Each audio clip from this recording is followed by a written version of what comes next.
ayo perkara yo manuk kaya ora ayo ayo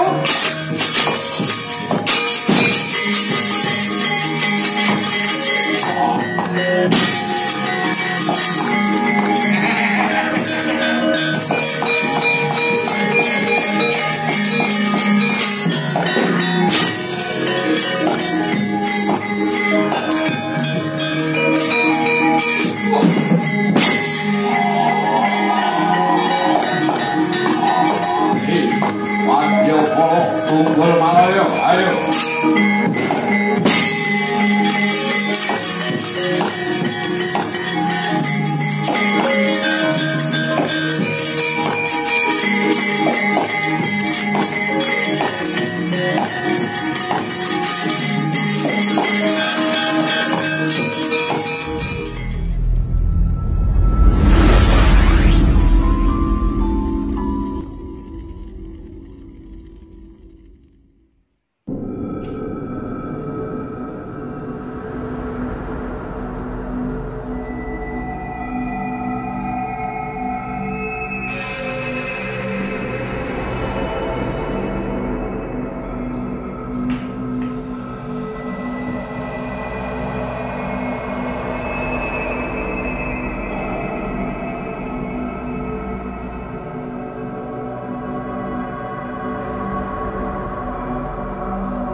Assalamualaikum warahmatullahi wabarakatuh.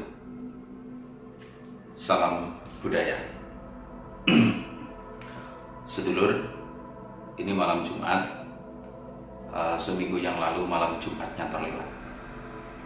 Tapi untuk malam Jumat kali ini kembali kita akan menceritakan sebuah kisah misteri yang mana ini benar-benar terjadi. Dan saya secara pribadi mendengar secara langsung penuturan dari saksi mata sekaligus orang yang terlibat langsung dalam peristiwa tersebut. Saya jelaskan bahwa saya mendengar langsung cerita ini dari Ki Gonto Kawit. Ki Gonto Kawit adalah seorang dalang pangruatan. Kalau barangkali Anda sudah paham dengan Ki Yatno Gonto Tarsono, Ki Gonto Kawit ini adalah kakak kandung dari Mbah Yatno Gonto Tarsono. Kejadian ini sudah berlangsung puluhan tahun silam, tepatnya saat Pak Kawit atau Ki Gonto Kawit ini masih berusia belia, barangkali mungkin belasan ya, karena waktu itu Ki Cermokaryo, Mbah Cermokaryo atau kondang dengan sebutan Mbah Gembloh itu masih muda. Pada suatu hari Mbah Gembloh ini mendapatkan order atau job, kalau istilahnya dalang itu calangan, mendapat calangan di sebuah tempat di sekitar desa Tatong dan Sedara. Sampai dengan pada hari atau malam yang disepakati, berangkatlah rombongan dari Mbah Gembloh atau Ki Cermokaryo menuju ke tempat Sohibul Hajah atau tempat tuan rumah yang ngersakin nanggap wayang pada hari itu. Seluruh rombongan sudah berangkat. Dulu rombongan wayang itu beda dengan sekarang. Kalau sekarang bisa jadi sampai dengan 50 orang. Tapi kalau dulu paling banter ya sekitar 15 orang. Pengerawitnya 10, sindennya 1, dalangnya 1, sisanya adalah yang menata gamelan dan wayang. Menurut cerita dari Ki Gonto Kawit atau Pak Kawit, Ki Cermokaryo, Mbah Gembloh bersama rombongan sampai lokasi atau sampai rumah yang akan menyelenggarakan pagelaran wayang tersebut, Asar Ndek. Asar Ndek itu kalau istilah sekarang ya mungkin jam 4 atau setengah 5, jadi masih terang. Di situ Pak Kawit yang waktu itu masih berusia muda, masih belia, itu terkaget-kaget dengan kondisi kampung tersebut. Kampung itu sudah sangat ramai, sudah menjadi kampung yang sangat ramai, penduduknya banyak. Akan tetapi menurut beliau tidak ada yang berbicara. Dari dari sekian banyak penduduk itu tidak ada yang berbicara. Kemudian yang lebih aneh lagi, Pak Kawit menuturkan bahwa beliau berpapasan atau simpangan, simpangan ketika berjalan di sekitar rumah tuan rumahnya akan wayangan tersebut dengan dua orang yang beliau kenal pada saat kecil. Satu orang perempuan, orang katanya tukang masak atau tukang adang. Satu lagi seorang kusir duka. Akan tetapi yang membuat Pak Kawit muda pada waktu itu menjadi kaget dan sangat terkejut adalah kedua orang ini sebenarnya sudah meninggal. Kedua orang yang ditemui oleh Pak Kawit ini sebenarnya sudah meninggal sekian tahun yang lalu. Akan tetapi Pak Kawit menjumpai di tempatnya akan wayangan tersebut. Sehingga dalam hati Pak Kawit pada waktu itu bercerita kepada saya, sempat berkata dalam hati, "Loh, le iki kan wis mati, atau bule ini kan sudah meninggal, orang ini kan sudah meninggal, kan, tapi kenapa kok Pak Kawit menjumpai di tempat itu?" Pertanyaan itu disimpan dalam hati oleh Pak Kawit. Kemudian setelah malam datang,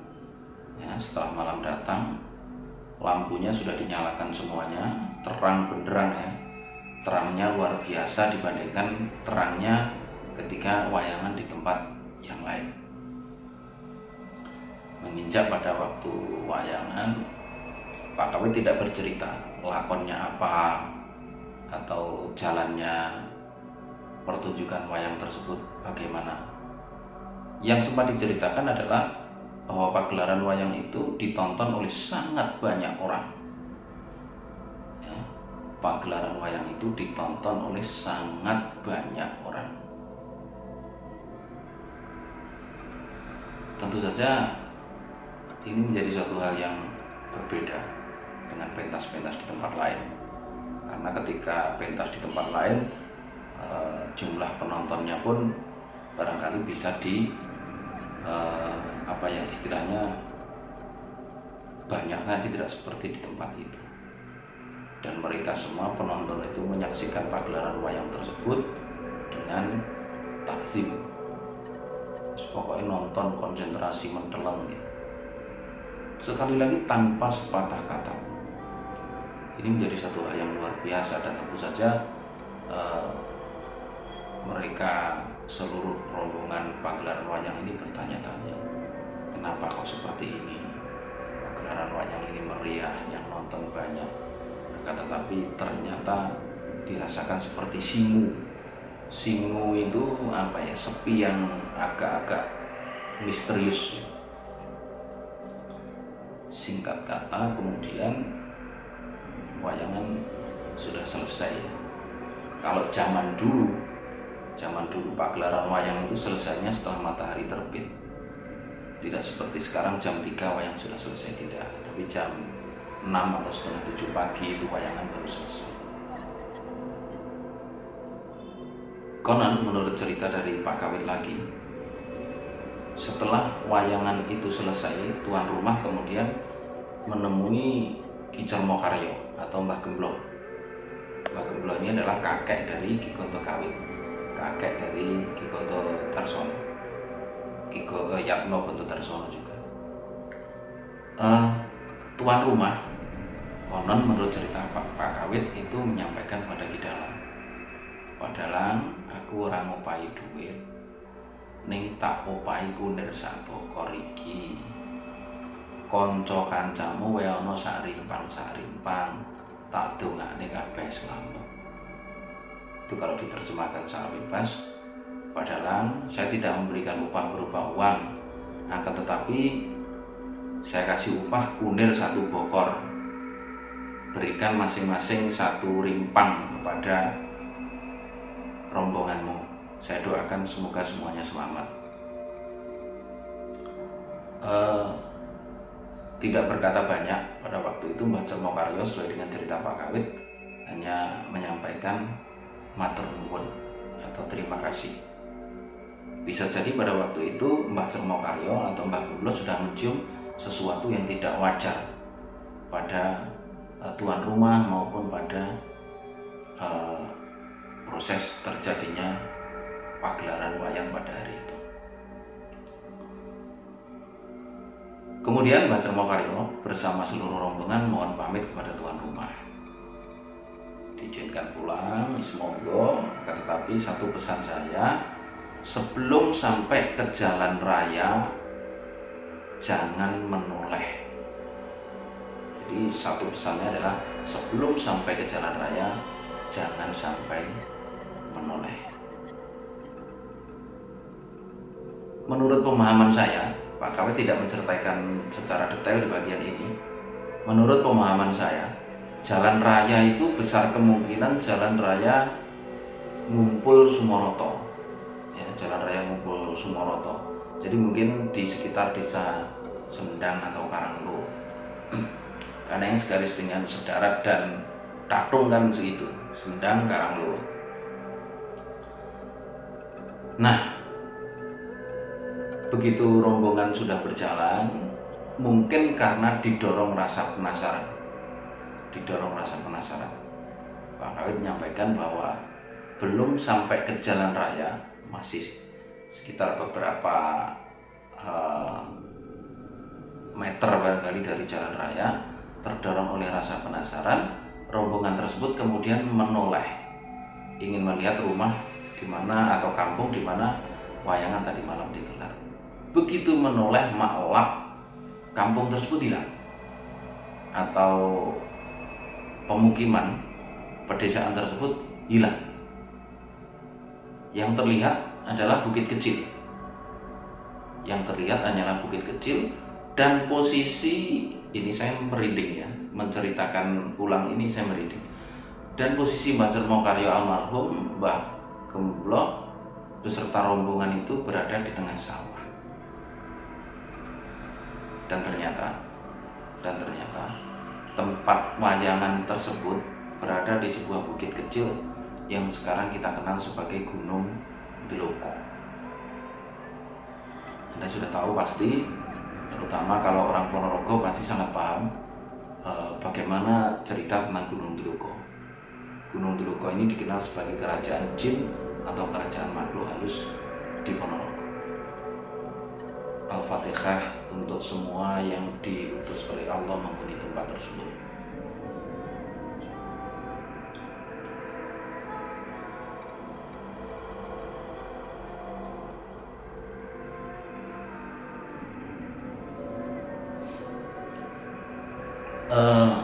Sampai saat ini glogor itu kalau dulu wayangan itu tidak pakai kelir mewah seperti sekarang ya.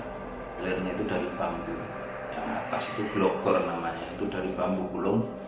Konon bambu tersebut berada di rumah Ki Agus Sabdopriyono di sebelah utara rumah Ki Gonto Kawit. Ki Agus Sabdopriyono ini juga salah satu cucu dari Mbah Cermokaryo atau Mbah Geblok. Mungkin kalau Anda penasaran bisa Anda lihat di sana.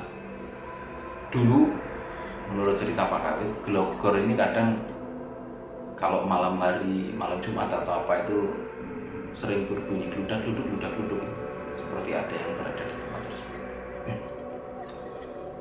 Sedulur, ini adalah sebuah cerita mistis yang real dan benar-benar terjadi sesuai dengan apa yang saya dengar dari cerita Ki Gonto Kawit sebagai salah satu pelaku dan saksi mata dari peristiwa tersebut.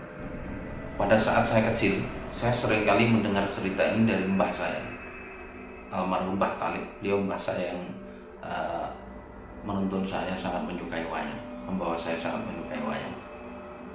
Setelah saya besar, setelah saya menjadi seorang dalang, ternyata cerita tersebut benar-benar saya dengar langsung dari Ki Gonto Kawit sebagai salah satu saksi mata dan pelaku dari peristiwa wayangan misterius tersebut.